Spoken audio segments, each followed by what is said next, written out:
Verdade, imparcialidade. Começa agora o programa A Hora da Verdade. A apresentação: Carlos Frederico Gomes. Olá, amigo assinante, estamos iniciando mais um programa A Hora da Verdade na sua TV Mais, canal 15 da Multiplay. Eu queria iniciar o programa dessa semana. Nós vivemos ainda sob o ritmo do impeachment. O impeachment passou na Câmara, daquela forma triste, já lamentada por mim, pelo Luiz, enfim, por todos, e enxergo na Câmara Federal um nível baixíssimo, mas, repito o que eu disse na semana passada, nada mais, nada menos do fruto da nossa sociedade, né? O brasileiro tem mania de falar, exigir a honestidade dos outros, mas não faz autoavaliação em relação à sua. Muitos que estavam lá também, no momento da votação, em vez de estar preocupado com o país, estava atrás de um segundo de fama, e nesse minuto de fama ele tinha que falar em pessoas que pediram para ele falar. Aquele cara que está no Faustão, e oi mamãe, oi papai, um abraço papai, um abraço mamãe, meu filho Zé, minha filha Maria. Era aquela, o nível era esse, infelizmente, triste, mas vale a te ressaltar que todas essas criaturas que lá estão foram colocadas por todos nós e que fazemos parte desse país, e ali não o parlamento, nem na Nicarágua, nem na Noruega, nem na Dinamarca, nem do Cazaquistão, é o parlamento desse país, é o parlamento brasileiro, e ali representa exatamente a insignificância e o nível da nossa discussão nesse país. O que é que eu estou querendo dizer? Vocês precisam entender, a gente precisa dizer isso, certo? Muitas vezes, se você levar qualquer assunto, mais simples que seja, para ser discutido na rua, quando você faz a pergunta às pessoas, você vê ali que o grau de desconhecimento dos nossos problemas é muito grande. As pessoas são muito egocêntricas, elas não discutem o problema comum. O nosso país tem esse problema grave a ser discutido. Isso não vai mudar do dia para a noite. Isso só se resolve com a palavra-chave chamada educação. E educação, no final, leva um povo a votar bem, ou melhor dizendo, leva esse povo esse povo vai ser no futuro politizado. Não é politizado de grau de entender o orçamento da União, ou de entender os fundamentos econômicos, sociais, a questão sociológica. Não é isso não, né? A cidadania pode ser exercida até por uma pessoa que não sabe nem ler, contanto que ele tenha consciência dos seus direitos, né? Dos seus deveres. Muitas vezes pensam que cidadania é você elencar a quantidade de deveres, a quantidade de direitos que você tem, sem pensar que você não tem nenhum dever. Você tem vários. E o Brasil, com essa questão do impeachment, que agora está no Senado, mergulhou numa situação tal que a cada dia que passa, a população brasileira fica mais, a palavra correta é assombrada com o que está acontecendo. Corre nas redes sociais, vai chegar na sua mão com certeza, um vídeo em que pessoas estão numa praça, várias pessoas. Na frente da casa do Bolsonaro. Na frente da casa do deputado federal Jair Bolsonaro. E nessa praça, na frente da casa do Jair Bolsonaro, várias pessoas colocam a foto desse deputado federal no chão, e numa coisa deprimente para o ser humano, uma mulher lá presente, em praça pública, ela urina e defeca na foto do deputado. E foi criado um site, que eu não posso dizer aqui o nome do site, que é só para você entrar lá e dizer coisas contra esse deputado. Esse deputado realmente, para mim, é uma das piores coisas que apareceu no Congresso nos últimos anos. Para mim, esse deputado, um deputado que na hora, talvez a votação mais importante da história da vida dele, ele sai com um discurso tacanho daquele, citando figuras que humilharam, que pisaram, que torturaram seres humanos. Realmente esse deputado, é uma figura deplorável e devia ser defenestrado da política brasileira. Mas esse deputado, voltando ao início do meu comentário, ele é fruto desse parlamento que eu falei aqui. Ele não está lá, ele não caiu de paraquedas, ele não é um ET, ele não é de outro planeta, ele não é um estrangeiro, ele é um ser humano, eleitor brasileiro, votado, um direito a voto, que foi eleito e colocado por essa sociedade que eu falei aqui. A mesma sociedade que produz um ser humano que em praça pública, de uma maneira nojenta, totalmente imunda, faz o que essa senhora fez em frente à casa desse deputado. Ali, naquele ato, naquele vídeo, eu assistindo, está o retrato pobre do Brasil de hoje. O deputado está recebendo as fezes através da sua foto, e realmente não vale nada. E a pessoa, aquela criatura que tem coragem de se prestar a um papel ridículo, deplorável, imundo, e a palavra certa mesmo é nojento, que aquela criatura fez. Eu não sei se ela tem pai e mãe viva, não. Se tiver, eu tenho tanta pena dos senhores. Se tiver, você crescer, estudar, trabalhar muitas vezes, ou às vezes só trabalhar para educar uma filha, para ela crescer, virar adulta e se prestar um papel deplorável daquele. Eu só quero encerrar esse meu comentário inicial dizendo uma coisa para vocês. Aquilo é preocupante. De um lado você tem um Bolsonaro e cita um torturador, do outro lado você tem uma mulher que defeca em praça pública. Ou tem o senhor João Willis, um deputado fruto de uma mídia, de um programa de imbecis, como o BBB, programa feito de imbecis, produzido e feito por imbecis, uma participação de idiotas, que essa mesma sociedade, lá do início do comentário, colocam para ser deputados federais. Agora eu vou deixar uma coisa triste para você pensar. É capaz, na próxima eleição de vereador, essa mulher que estava defecando em público vire vereadora. Ela já tem exposição nacional para isso. Deve tentar ser vereadora.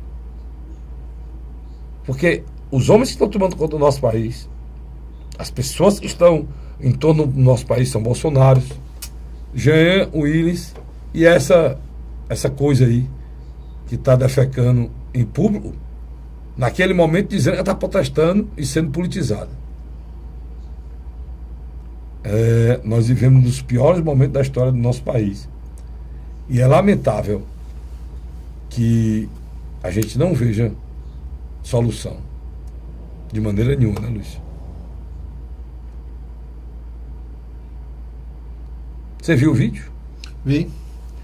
O que você achou? Eu acredito que ele reflete uma coisa muito interessante: a despolitização da política brasileira. É um ato que, na minha avaliação, representou o quê? É aquela maneira que o povo brasileiro Não, lógico que não. A grande maioria das populações não apoiou o que o Bolsonaro falou. Mas quando você vê ações e reações do nível que está sendo feito agora contra a figura do Bolsonaro, as pessoas acabam esquecendo até o que ele falou em plenário e se focando contra essas maneiras de manifestações equivocadas. Isso aqui dali é um equívoco. Agora me perdoe, cadê a polícia? Cadê ninguém tomou uma providência? Tá entendendo? A discussão, Porque Luiz, não é liberdade de expressão. Todos nós temos liberdade de expressão, mas ali não é liberdade de expressão, não. aí tem um bocado de coisa envolvida. Ali não é liberdade de expressão, não. Inclusive o ato violento ao pudor. Também acho, Hã? também acho. Agora, eu tô querendo, a gente avalia aqui, Luiz, é o extremo. O Brasil há muitos anos não vivia esses extremos, né? Mas já havia há algum tempo uma espécie de uma americanização da política brasileira. Não, mas nos Estados Unidos tem isso não, cara. Não, porque você tem dois partidos nos Estados Unidos que eles se concentram, né? E há um embate. Mas não há, desse nível que está sendo colocado agora, concordo com você, não há não. Estou dizendo que há um radicalismo. Só que agora que nós estamos vendo? Nós estamos vendo os atores políticos desmoralizados saindo de cena e não existe espaço vazio, Carlos Frederico. É preenchido por essas figuras. Eu vou botar exótica aqui para não dizer outro nome. Está falando do Bolsonaro e do Jean Willis. E dessa moça. Dessa criatura. Essa moça, que pelo amor de Deus. A gente está chegando num nível de ataques pessoais que eu estou preocupado. Vamos lá, vamos deixar isso para lá, lamentar profundamente. É a hora da gente analisar. A gente vai analisar. Eu disse no início do programa que o impeachment estava no ritmo muito forte. Né? E agora chegou no Senado, comissão feita. O presidente é aquilo que a gente anunciou aqui já, que é o deputado Lira, né? Uhum. E o vice-presidente. O senador Lira. E o relator é o senador Anastasia de Minas Gerais.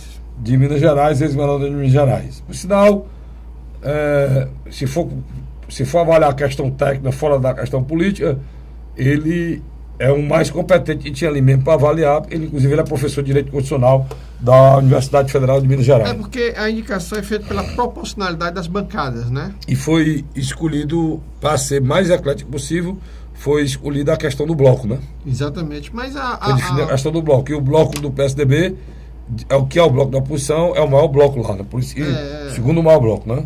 Mas durante a votação você vê o tamanho desproporcional, né? De 16 a 5. Mas já falando, Luiz, está lá o placar que estão dando hoje os jornais, Folha de São Paulo e todos os jornais, em relação à confirmação da admissibilidade do processo de impeachment da Dilma no Senado, é o que já aconteceu. Eu acho isso até uma loucura, Luiz.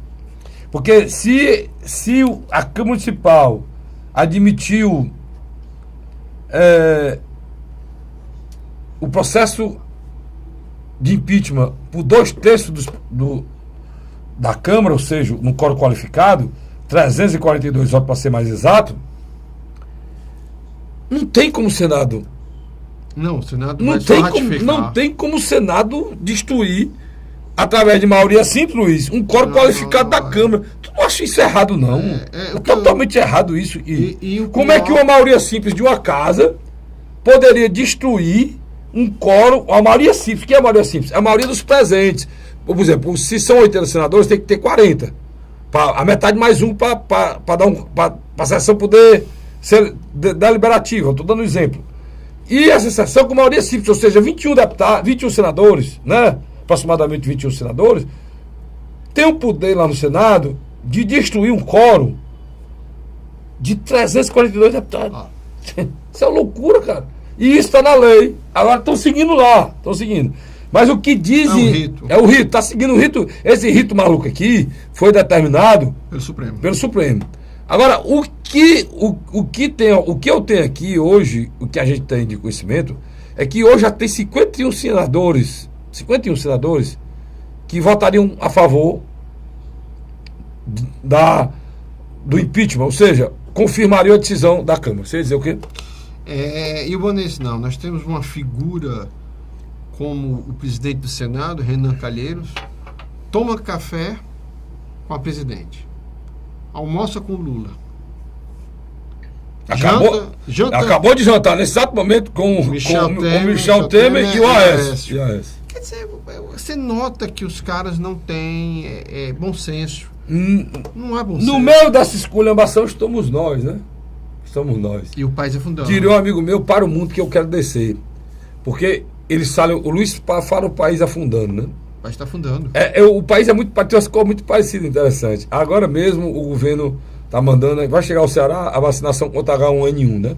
Então, vão vacinar quem? Mulheres, crianças, pessoas doentes, idosos e presos. Estou me lembrando do navio afundando, que é a mesma coisa do navio afundando, né? Vamos salvar quem está no navio para afundar. É o Brasil. Aí você tira mulheres, crianças, idosos e os presos que estão algemados tem que descer logo para pegar o bote. O retrato da vacinação desse Ministério da Saúde é exatamente o retrato do que a gente vive o povo brasileiro. E o PSDB que votou E o ministro saiu. Pois é, o PSDB que votou a favor do impeachment, que disse que não participaria, não estaria de participação, fechou acordo, né? Não, é o seguinte, no final de semana, Fechou acordo. Geraldo Alckmin e Aécio Neves, junto com alguns outros parlamentares, disseram que não deveriam participar do governo Michel Temer. Tá entendendo? Sim, apoiar sim algumas medidas, mas não participar. No domingo, Michel Temer recebe do Palácio do Jaburu a figura do senador José Serra, que vai, sabe com quem, Carlos Frederico? A tiracolo? Do lado dele, o ex-ministro e ex-prefeito de São Paulo, Gilberto Kassab, que é o presidente do PSD. Homem que até um dia desse era de confiança absoluta. Não, total. Romero Jucá, que era conferência da Dilma. Aí, na terça-feira... Aí eu assisti, só corroborando o seu raciocínio, eu assisti esse senadorzinho mesmo, pequeno, tacanho, do Rio de Janeiro, o senador Lindenberg Farias? Lindenberg Farias dizendo, olha, governo, esse Temer fazendo um governo, que governo é esse? Padilha, ministro, e eu dizendo, rapaz, esse povo é doido, esse Padilha era bem pouco tempo ministro do teu governo, do PT, esse Padilha, há 20 dias atrás, olha, igualzinho isso aí, esse Padilha era ministro do teu governo, aí quando era ministro do teu governo, prestava reporto no presta, é sinal que vocês nem o prestam. É uma contradição. É o samba do crioulo doido. Então, Carlos Frederico, o que aconteceu? O Fernando Henrique Cardoso, o ex-presidente, ele deu uma entrevista à Folha de São Paulo dizendo que o partido, sim, deveria participar e ocupar cargo. Na mesma hora, Michel Temer chama o líder do Senado e o líder da Câmara do PSDB. Sabe o que é que eles dizem? Vamos sim e vamos participar. A bancada, tanto do Senado como do Congresso... Desautorizou a Aécio. Exatamente. Aí o que é que aconteceu? No desespero, o Aécio acabou aceitando o convite de Michel Temer e já fala que deixará bem à vontade os quadros do partido participar do governo. Mas Michel mesmo Temer. porque, se o Temer não tiver o apoio do PSDB, ele nem começa. Nem começa. A governabilidade é estabelecida de forma real com o PMDB e o PSDB junto. Como foi estabelecido com o PMDB e o PT, e lá o Fernando Henrique foi com o PMDB e o PSDB. Só que agora... Inverteu a polarização. A polarização, porque o PSDB era a cabeça e o PMDB apoiava. Agora o PSDB está fazendo o papel que o PMDB fez. Agora o mais interessante... E eu vou dizer uma coisa, se o PSDB quiser hoje ser dono do governo Dilma, é só ele dar o sinal. Nós chegar, presidente, é o seguinte, a gente mantém a senhora e indica o que quiser, a presidente aceita sem nenhum problema. Na quarta-feira agora... Agora, só para fechar esse assunto... Não, mas aí só para... Não, só para fechar esse assunto aí, você vai falar só sobre isso. A discussão, uma das coisas que foram acertadas nessa discussão foi a presidência da Câmara. E ficaria com o Jutaí Magalhães... Da Bahia. Da Bahia, né? Júnior, né? Júnior. Isso. E o Jutaí Júnior seria o primeiro cargo dessa engenharia política para o PSDB, que era a presidência do poder, que é muito forte, né? Qual foi o ministro mais tucano que nós tivemos nos últimos anos na área da Fazenda? Não foi o Pedro Malan, não. Foi o ex-presidente do Banco Central, Henrique Meirelles. Só que o Henrique Meirelles tucano, que o Lula adorava, né? Adorava. Que o Lula... Foi o presidente do Banco Central no governo, primeiro e segundo governo Lula, não foi? O Lula disse, Dilma... Quando o ex-ministro dela do primeiro mandato, o menino... O Mantega, já estava perto de sair, o Lula pediu que ela colocasse o Guido Mantega. Ela disse que não ia colocar. Colocasse o Meirelles. O Meirelles. E agora o que aconteceu? Quem é que vai assumir? O que o Lula sempre desejou, o Meirelles. Agora o Meirelles está querendo assumir o Ministério da Fazenda com porteira fechada, meu chefe. Mandando Caixa Econômica ao Banco do Brasil. Caixa Econômica do Banco do Brasil, BNB, BNDES. E o presidente do Banco Central. Eu acho, e é muita coisa, não é não? Mas acho que ele vai conseguir. Porque o Banco Central sempre teve autonomia em relação até ao ministro da Fazenda. Mas ele acha que ele vai conseguir. Nos governos Fernando Henrique, o Banco Central não era indicado pelo ministro da Fazenda, não. Era indicado pelo próprio governo. Isso. Era para ser eu estou falando do próprio, que é o senhor Henrique Meirelles. Ele tinha mais força que o ministro da Fazenda. Na época, sim. Quando era presidente do Banco Central. Na época, sim. Mas as coisas são assim, são antagônicas, né? Eu vou para o rápido intervalo, volto já já. A gente vai continuar esse bate-papo aqui. Eu, Luiz, tem muita novidade. As coisas não param, né? Já na formação de um novo governo. O Senado nem votou ainda. Nem votou ainda. Nós temos um governo que não funciona e o que talvez vá funcionar um pouco melhor do que esse. Nós temos o presidente com a caneta com pouca tinta, falhando, e o presidente com a caneta cheia sem poder usar. Esse é o nosso país. A gente volta já já, está de só. A Hora da Verdade. O governo do Ceará está participando em parceria com o governo federal da construção de mais uma etapa do residencial Cidade Jardim, no bairro José Walter, em Fortaleza. Um dos maiores empreendimentos do Minha Casa Minha Vida no Nordeste. Só este ano, 768 moradias já foram entregues na capital. Transporte na porta, moradia segura, que tá uma maravilha. Aqui tem tudo para a pessoa ser feliz. É o governo do Ceará cumprindo compromissos e garantindo casa própria para os cearenses. A Hora da Verdade. Estamos de volta agora com o nosso segundo bloco do nosso querido programa Hora da Verdade, na sua TV, mais querida ainda, TV Mais, né, canal 15 da Multiplay. Luiz, a gente está falando, novidade não para, e não para mesmo não, é muita coisa, né? E o delegado da Polícia Federal revelou dificuldade de manter o ritmo da Lava Jato. Já estão apagando o fogo da Lava Jato? Sim, eu acredito que sim.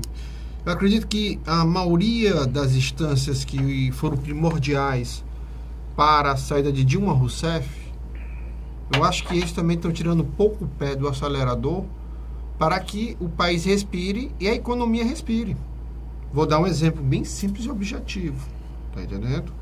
Você nota que em 72 horas, tanto o mercado interno como o mercado internacional aprovou as primeiras medidas de Michel Temer. E por outro lado, nós temos hoje um ministro da Fazenda, que é Nelson Barbosa, que grita para ser escutado. A presidenta Dilma, na última quarta-feira agora, já declarou aos assessores mais próximos. Ela jogou a toalha, Carlos Frederico. Literalmente. Aqui, você entrou no assunto, a Dilma diz, aliados, que o afastamento temporário do cargo se tornou inevitável. Não, temporário não. Mas o último, essa história do temporário é a história do último suspiro, né? Para dizer, eu vou sair, mas vou voltar nos 6 meses. Você acha isso possível, Luiz? Eu acho que, por exemplo, o Ministério Público, o próprio Supremo, a Receita Federal, a Polícia Federal, tá entendendo? Eles não vão parar a investigação, mas eles vão tentar evitar que atinja mais um governo precarizado. É um novo governo? Eu acho que eles vão iniciar mais ainda o processo de impeachment, com novas notícias, para que essa fatura seja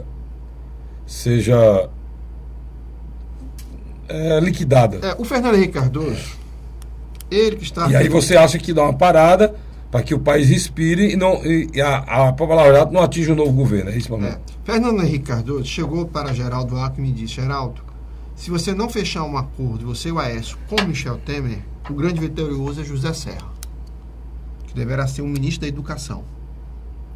Não é da Fazenda, não? Não. Também está sendo cotado. E da Saúde também está sendo cotado. Não, mas ele vai para a Educação, ele quer uma vitrine. Deixa eu terminar bem rápido aqui. E o Serra precisa de um cargo executivo para poder mostrar serviço, porque no Senado é totalmente apagado, né?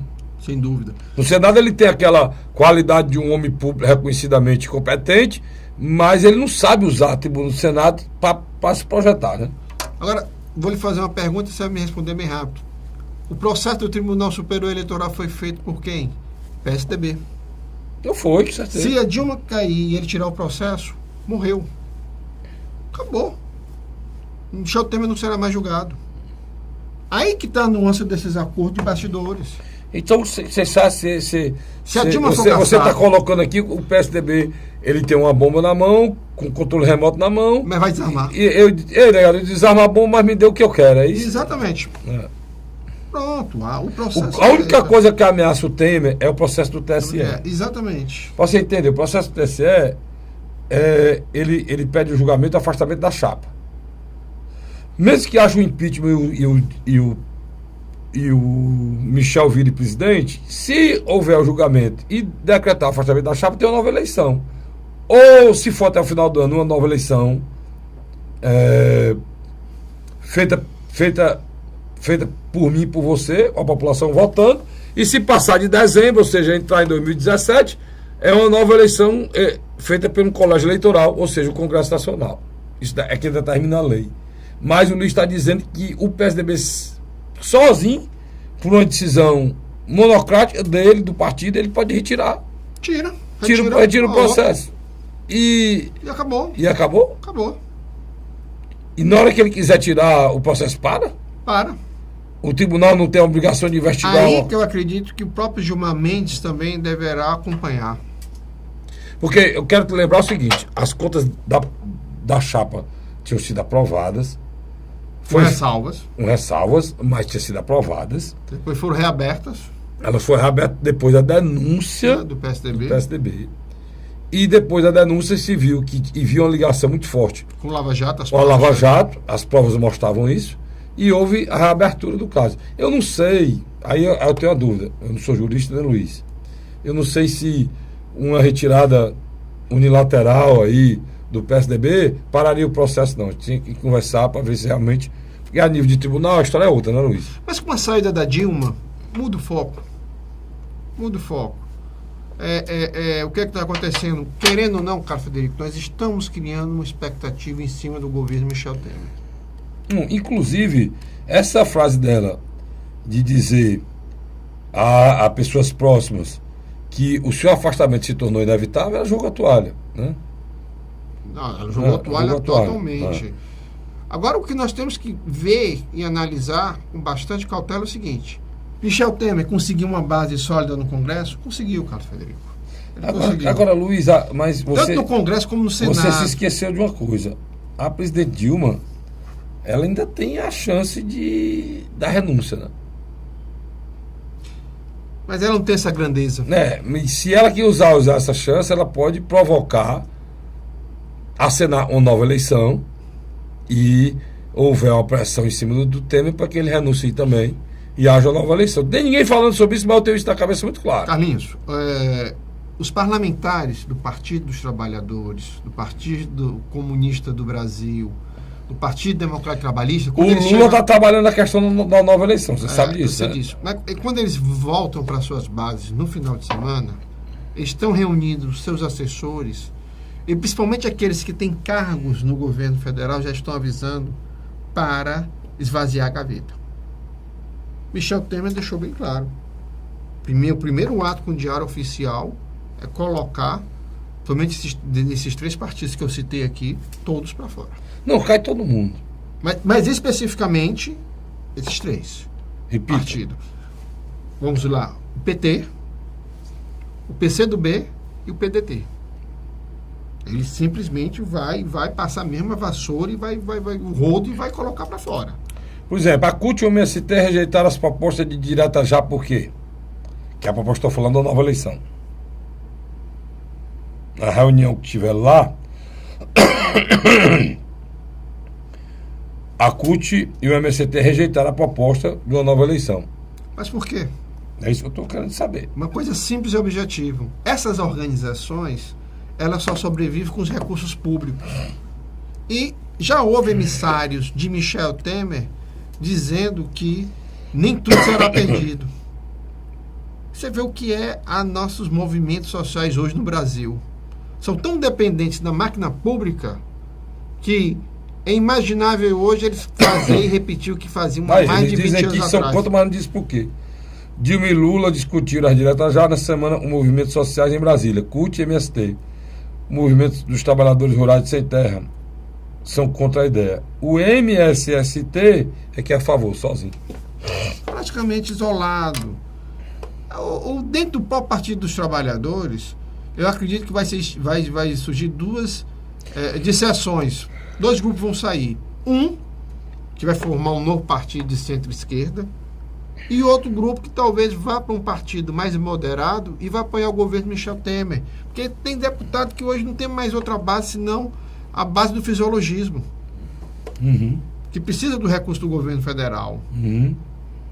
Agora, a grande verdade é que o Michel Temer construiu hoje um bom relacionamento com o mercado, tem dentro da Câmara um certo grau de força. A maioria dos partidos estão com o Michel Temer, o Carlos Frederico. Essa foto é muito emblemática. Aqui a foto emblemática que o Luiz está falando é que a foto do Lula com o Renan e agora o Renan no meio, né, entre o Temer do lado e o Aécio do outro. A gente pergunta quem é que eles estão enganando, hein? Não, eu acho que eles não estão enganando ninguém. Eu acho que eles não têm interesse de enganar ninguém. Eu acho que... O Renan? Não, o Renan é isso mesmo. O Renan é um político volátil, é um político que tem seus interesses, dele e do filho dele. Eu acho que é muito mais volátil, a palavra não é essa não, Luiz. Mas eu tenho que ser educado. Você diz volátil, eu chamo de volúvel, né? O Luiz está aqui para ser educado, eles chamam de volátil, eu chamo de volúvel. Ele é um cidadão, uma criatura de um caráter desprezível. Renan Calheiros, Eduardo Cunha. Por falar em Eduardo Cunha, Luiz, Eduardo Cunha agora, baiano, teve lá, né? Até que enfim chegou e disse que o homem recebeu 4 milhões de dólares. É verdade. Só de propina, ao vivo e ao cores, né? E que ele entregou na mão dele. Tu acha agora vai? Eu não sei para onde vai, mas vai para algum lugar, né? O Cunha sai agora? Rapaz, eu vou lhe dizer uma coisa. Você sabia? Tem a foto aí? O nosso colega Vicente, para dar um close aqui. Essa foto é emblemática. A República mudando. Os atores são os mesmos, né? Tá aqui, ó, a foto aqui. Meu companheiro Vicente, que é um cinegrafista conceituado, de mão cheia. Tá aqui essa foto aqui, Vicente. Os três aqui sentaram aqui, Luiz. Queria que você aproxime aqui e dê um close aqui nessas 3 figuras. E estão definindo se você, meu irmão que está me ouvindo, vai arranjar um emprego esse ano ou vai continuar desempregado.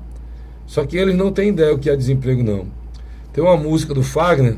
Eles vivem o mundo deles, né? Tem uma música do Fagner que diz que o trabalho e a dignidade andam juntos, né?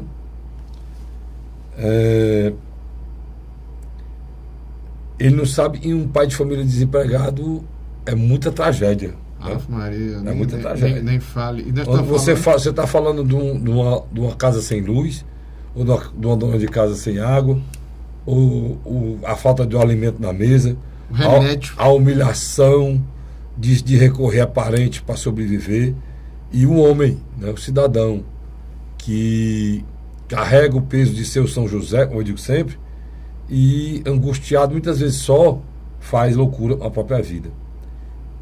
O Brasil hoje tem 10 milhões e 900 mil desempregados. Eu não estou falando dos jovens que chegam atrás de emprego. Estou falando das pessoas que tinham emprego e perderam. Se você colocar os jovens que estão chegando no mercado de trabalho, aí você bota lá 25 milhões de pessoas desempregadas. Eu estou falando, para você ter ideia do tamanho dessa tragédia, no momento que eu estou aqui conversando com você, e você está assistindo meu programa, 300 pessoas estão sendo demitidas. Dignidade é trabalho. Um homem sem trabalho não tem honra. Interessante. 300 pessoas. E é preciso a gente entender que esses caras aí, né, a presidente Dilma, que querem fazê-la de vítima, porque querem, e os que chuparam, é isso mesmo, os que tiraram tudo, sugaram tudo dessa laranja chamada Brasil, querem transformar a pessoa que sugou, ou as pessoas que sugaram, em vítima. Essas criaturas precisam respeitar a nossa inteligência. Certo? Tampouco os que estão do outro lado. Porque esses que estão aí, tipo Michel Temer, como o Luiz falou, foram os principais responsáveis por essa tragédia que está aí junto com o PT. Num ponto, é por isso que eu digo para você não entre nesse maniqueísmo, nessa loucura de dizer o PMDB não presta, a Dilma é vítima, ou a Dilma não presta, e o Temer não entre nessa loucura. São mesmo farinha do mesmo saco. É a mesma farinha, não é nem do mesmo saco não, é a mesma farinha, é a mesma porcaria. O Brasil precisa essa também, viu? Mudar. viu, Frederico? E quem era para ser oposição a tudo isso, que é o senhor Aécio, essa também. A mandioca do Aécio a mesma mandioca que foi quebrada, tostada Do Lula. para fazer a farinha do Lula e a farinha do Temer. Então não tem nada de novo aí não. Se nós sabemos, esse programa, tanto aqui na TV Mais, como lá na Rádio Cidade AM 860, eu e o Luiz, a gente sempre defendeu aqui que a saída não era impeachment, que a saída é eleição. Né, Luiz? Onde ninguém falava, a gente falava nisso. Eu continuo achando essa eleição, mas já tem muita gente contra. Né? O impeachment, você não pode ser totalmente contra o impeachment. Por que quando eu sou totalmente contra o impeachment? Porque na hora que eu disser eu sou totalmente contra o impeachment, eu estou dizendo que toda a esculhambação, todo o roubo, todo o estelionato eleitoral, toda a corrupção, toda a degradação moral, toda a esculhambação de um governo é nada. É passível de aceitação, de compreensão. Um governo que nomeia um ministro, cada ministro que nomeia é um escândalo. Um governo que não se atenta a nada, em nenhum instante respeita aí. O ministro da Saúde saiu. O ministro da Saúde. Saúde do já PMDB, saiu do PMDB, federal, saiu do PMDB. Tem outra lá do PMDB, a Cátia Abreu. Que a turma disse que não é do PMDB, né? Mas já só está lá e ninguém sabe de onde é. É um governo totalmente desmoralizado. A única coisa boa é a esposa do ministro do Turismo.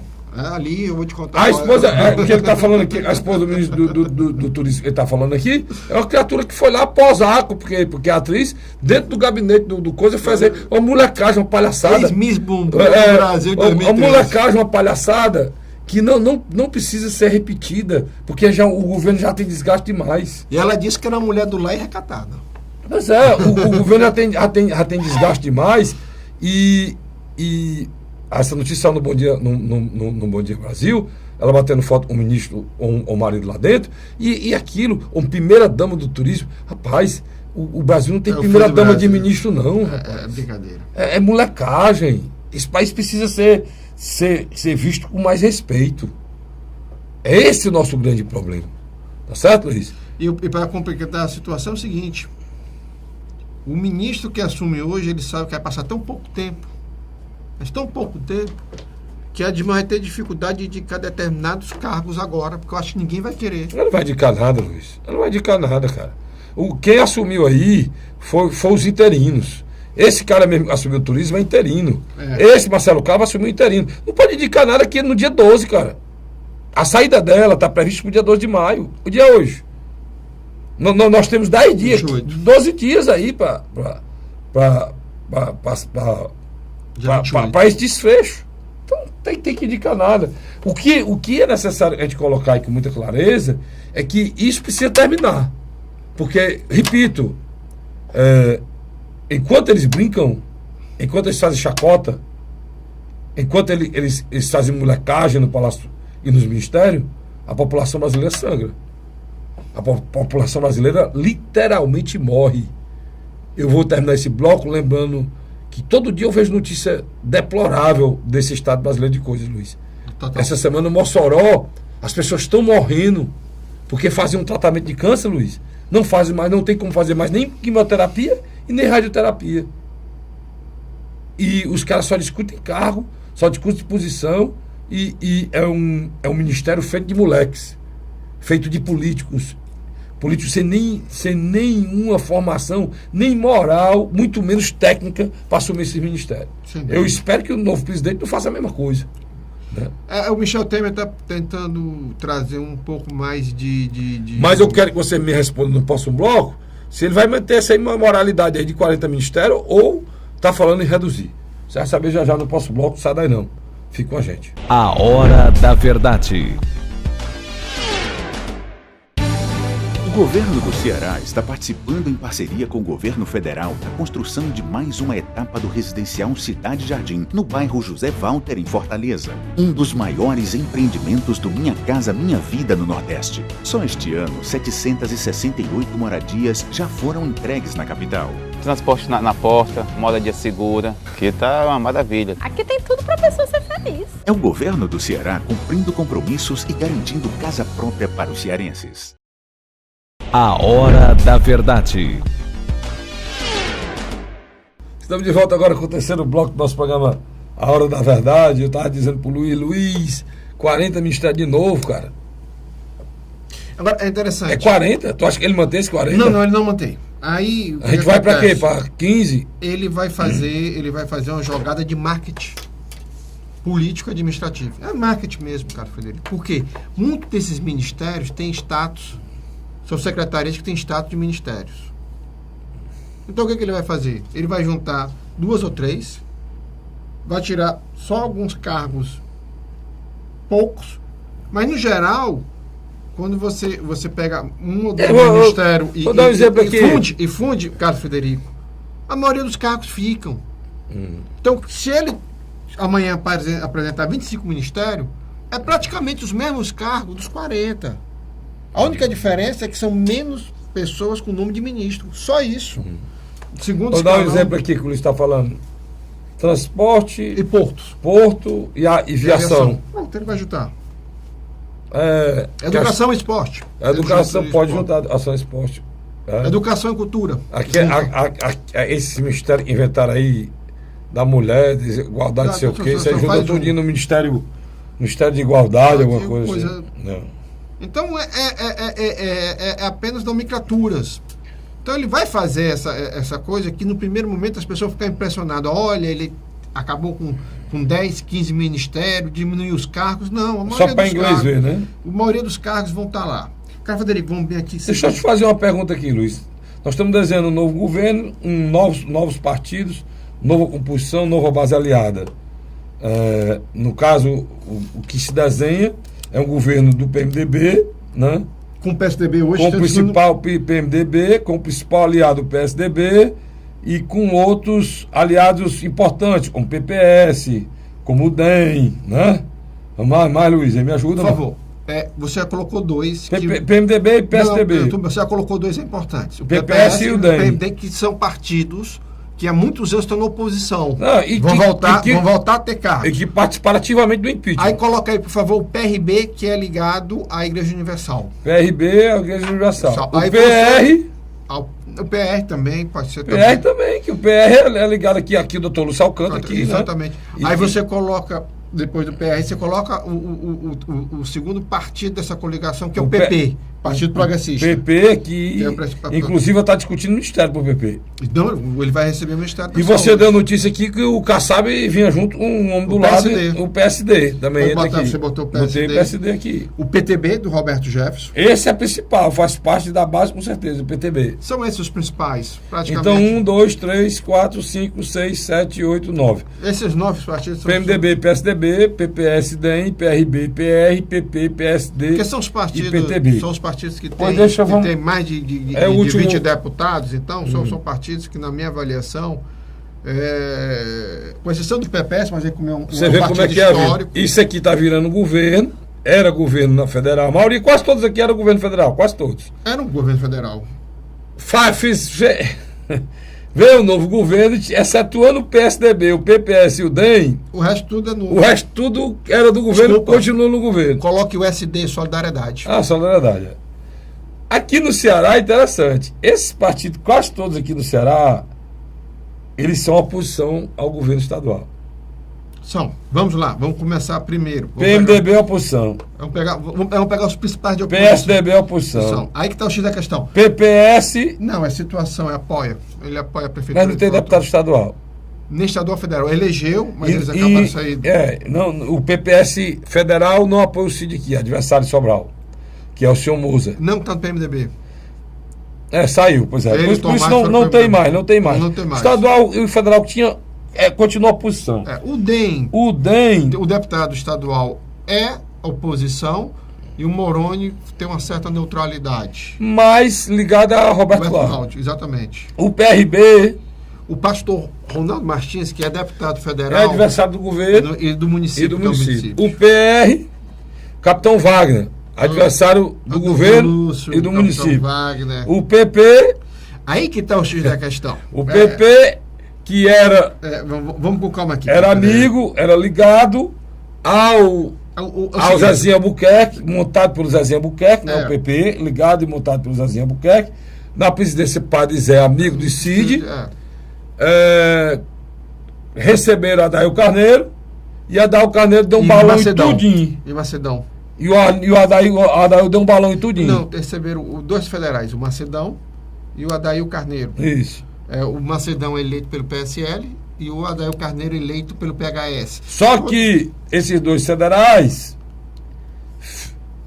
com a liderança de Cid, ou botar Zezinho, de Cid, que a Cid é a mesma coisa. Mas explica o telespectador o seguinte. Com a liderança dele, eles filiaram 6 deputados estaduais. O Ferreira Gomes, tanto Ciro quanto Cid, quando ainda estavam no PROS, eles iam decidir para onde que eles iriam. Que foi que eles decidiram? Eles iriam para o PDT. Eles, no primeiro momento, achavam que não era interessante inchar o PDT.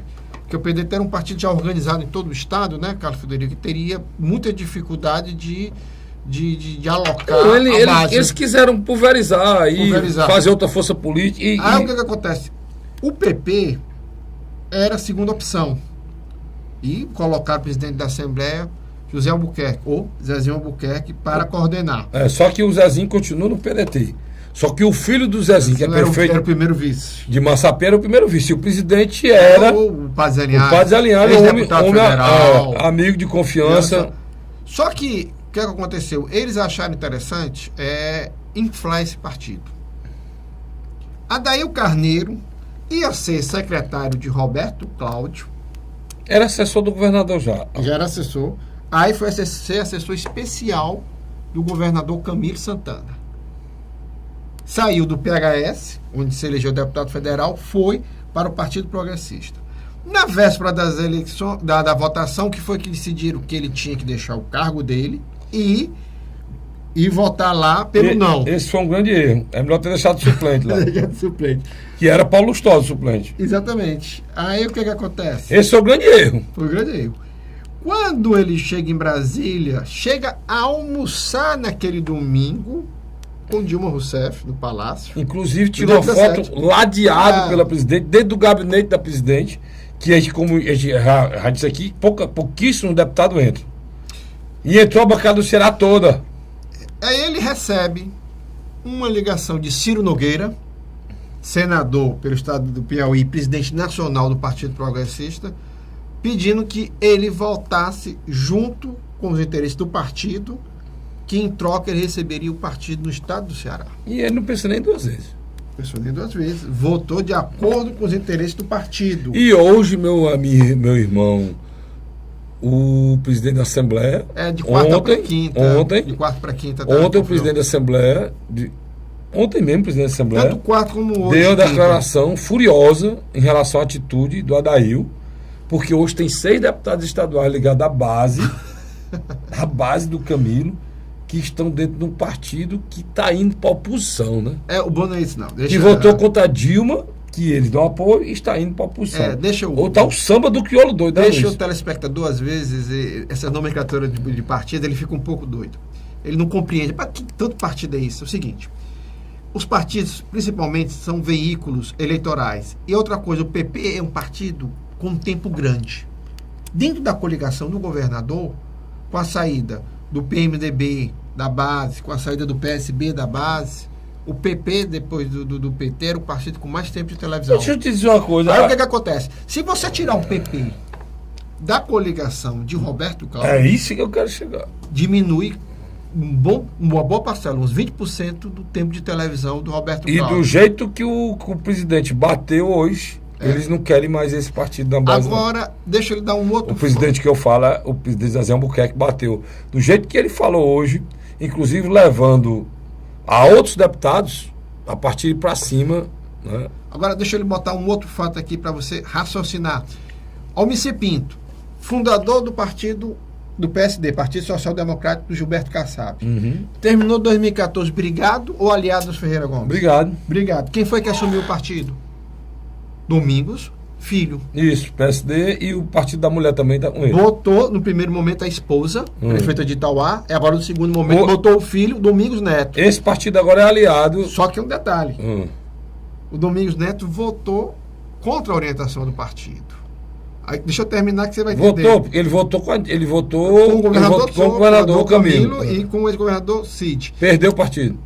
Domingo passado, quem é que esteve ao lado de José Serra conversando com Michel Temer? Gilberto Kassab. Eu tenho uma teoria de que, na minha avaliação, tá entendendo? Ele vai ter muita dificuldade de se recompor com a Nacional.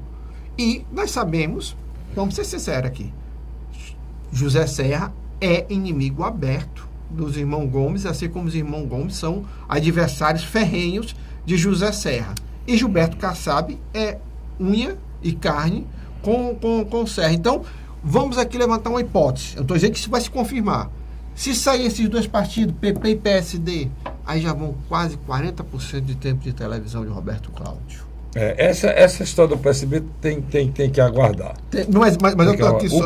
O PP eu já acho que é uma preocupação grande para o prefeito. Né? Eu estou tocando nesse assunto aqui para a gente, nos próximos programas, ver como é que vai ficar a situação. E nós temos um partido... Eu peguei essa sopa de letrinhas a nível federal, estou trazendo para cá para você ver o tamanho da complicação aqui. Um detalhezinho aqui aí. Nós já temos como pré-candidato definido, inclusive estou iniciando, a gente iniciou aqui, eu vou trazer os outros, Deus quiser, na próxima semana já, para completar, mas já iniciei na Rádio Cidade AM, 860, o programa de entrevista com os pré-candidatos. A gente entrevistou nessa semana, no início dessa semana, segunda-feira, dia 26, a gente entrevistou o Capitão Wagner, né? Por sinal, uma entrevista que repercussão muito grande na cidade. Ele tem falado bem. Agora, outro detalhe que eu me esqueci. PTB de Arnon Bezerra, que é de Roberto Jefferson. Roberto Jefferson é o homem de quem hoje? Michel Temer. Então, eu só quero dizer para você que as situações aqui no Ceará vão mudar. Por quê? Por que isso está acontecendo? Porque esses partidos, eles não têm diretório estadual. Então, eles ficam a sabor da direção nacional. E se muda a coisa, muda a estrutura, muda o apoio lá em cima, perde o poder, então muda tudo aqui embaixo. Por isso é que praticamente a eleição municipal está ainda tudo... Ele nacionalizou. O processo nacionalizou e está todo mundo parado sem saber o que vai acontecer. Aí o que acontece? Você tem um Genesi Noronha de Solidariedade. Vai ter um ministério de porteira fechada. Quer dizer, o Genesi provavelmente terá cargos no governo federal do Estado do Ceará. Ele é a segunda pessoa depois do Paulinho, né? Hoje. Ele é o líder da bancada. Você tem um Moroni que vai ter cargos no governo federal, porque o DEM deve pegar um ministério. Alexandre Pereira também. Eu estou dizendo aqui, só colocando isso, Ronaldo Martins, do PRB. Alexandre Pereira do PPS. Então, o que vai acontecer? Essas lideranças, quando se sentarem à mesa com os pré-candidatos, principalmente com Roberto Cláudio, vão ter outro tamanho. E um outro fato, o Partido dos Trabalhadores de Fortaleza, do Estado do Ceará, já praticamente unanimidade diz que é um dever moral apoiar o Roberto Cláudio. O PT. Então não terá candidato. Não terá candidato. E para complicar, setores da prefeitura dizem que se o PT vier, não vem somar nada. Traz muita pouca coisa, só o tempo de televisão. Rapaz, se não tirar, né? Não tira, porque... além de não somar, ainda pode tirar. Tira, porque aí o DEM é obrigado a sair. O DEM de Moronha é obrigado a sair. Já ia dizer, o DEM PPC sai, do Alexandre. E o PPS vai acontecer o que aconteceu na eleição estadual. Exatamente. Que o PPS foi obrigado a sair porque o candidato era do PT. Eu não sei se o PPS não saiu, não por causa do Camilo, porque o candidato era do PT. Né? Não, era só por causa da nomenclatura do Partido dos Trabalhadores. Porque tinha uma decisão a nível nacional que não pode. E não permitia. Pode. Mas se o PT fosse só companheiro de chapa, igual o PPS, podia. Eu acho que o PPS pode continuar, né? Porque o candidato não é do PT, o candidato é do PDT. Mas é que tem um problema aí sério. Qual é? Os partidos mais radicais a nível nacional vão ser PT, PCdoB e PDT. E nós sabemos que a pré-candidatura do Ciro Gomes, ela trabalha na hipótese de, eclipsando a liderança de Lula, ele se tornar a grande liderança de oposição. No caso, a candidatura do Ciro, ela parte do princípio seguinte: o Lula está desgastado e o PT quer ter candidato a presidente, ou quer fazer parte da chapa. O PDT já tem o Ciro como candidato do PDT. O PT está lá, o PCdoB não tem horizonte, né? E o Ciro poderá ser a única figura com o nome nacional, e é hoje. além do Lula, é Ciro Gomes. Né? Então, aí, o ponto que eu quero colocar para você é simples e objetivo. As batidas de agora em diante de oposição dos Ferreira Gomes, eles agora terão eco local. Porque, na minha avaliação, nós talvez tenhamos uma nova composição de uma frente anti-Ferreira Gomes. Uma que já foi criada no final das eleições de 2014 e outra hoje que pode ser orquestrada pelo governo federal. E dessas frentes que foram criadas, essas frentes que foram criadas, Luiz, o governador Cid Gomes foi vitorioso em quase todas. Todos, né? Isso aí eu não estou entrando nesse mérito. Não, estou só dizendo, estou lembrando que essas frentes contra o governador Cid Gomes foram criadas e o governador Cid Gomes com atitudes até inusitadas, né? Como lançar um candidato do PT fora do seu partido, né? E ganhar a eleição, que é o governador Camilo Santana. Mas naquela época foi bom. Foi bom. Para ele, o Partido dos Trabalhadores do Nordeste, ele eu estou lembrando que o aniversariante de ontem, o governador Cid Gomes, é um político hábil, inteligente, e que deve estar pensando, ele é engenheiro, né? O aniversariante de ontem, né? O governador Cid Gomes ontem fez 52 anos, né? E o ex-governador Cid Gomes, ele é engenheiro e deve estar pensando em engenharia política para enfrentar essa situação aqui complicada em que tem um embate nas eleições municipais. E ele tem dois municípios fundamentais que... Fortaleza e Sobral. Fortaleza e Sobral. E Sobral também a coisa está complicada. Na próxima eleição, a gente vai falar aqui no próximo programa, nós vamos falar aqui da eleição de Sobral. Que está uma engenharia política também muito complicada. Porque a única candidatura que unifica a base dele lá em Sobral toda é Cid. É o próprio Cid. E ele não é candidato é o Ivo, irmão. Então a situação. Então esse é um grande problema. E o problema agora do Roberto Cláudio, na minha avaliação, é que os partidos em si querem apoiar ele. Mas em função dessa nova questão nacional que está se fazendo, que vai interferir. O Roberto Cláudio, nos últimos dias, foi muitas decisões muito importantes politicamente. Ele cresceu, ele tem uma maior bancada o PDT fez uma grande bancada através do presidente da casa, o Salmito Filho, que foi o grande arquiteto disso. Agora, daqui para frente, são novos desafios que precisam ser enfrentados. Eu acho que é um novo cenário. A gente trouxe aqui para debater sobre as pré-candidaturas. A gente já trouxe aqui Renato Roseno, já trouxe Carlos Matos, e o PSDB não terá mais candidato. Então, a figura do pré-candidatura do PSDB acabou. Praticamente, o PSDB está fechado com o Capitão Wagner. Nós já trouxemos aqui Capitão Wagner e já trouxemos a próxima vinda aqui, que vamos confirmar agora, do pré-candidato Heitor Ferrer. Aí tem outras pré-candidaturas que futuramente o próprio prefeito precisam ser confirmadas, né? Que confirmada além dessa daí tem a do próprio prefeito, que é candidato à reeleição. E outros que precisam ser confirmadas, que é a do Vitor Valino, PMDB, e vai ser confirmado ou não, né, Luiz? Exatamente. E a do PT, que eu pensava que tinha, o Luiz está dizendo aqui que não existe mais, né? Provavelmente não, porque não há espaço. Então, candidatura definida, para a gente encerrar o programa, são 4 definidas. PSB, Heitor Ferrer, PR, Capitão Wagner, PSOL, Renato Roseno e PDT Roberto Cláudio. PDT Roberto Cláudio. São as 4 pré-definidas e com a possibilidade grande de haver também a candidatura do PMDB, né? Que está para ser decidida ainda, tá bom? Eu acho que essa questão hoje dessa base federal muito elástica, muito forte, eu acho que a figura do Eunício de Oliveira, eu acho que ele vai se concentrar aqui em construir uma candidatura competitiva de oposição. Por isso mesmo. Por isso que eu falo do PMDB, porque como o PMDB vai virar agora a base de tudo, né? Por isso que eu estou lembrando a possibilidade da candidatura do PMDB. Sem porque dúvida, o PMDB agora vem com a força de um governo, se isso acontecer em 10 de maio.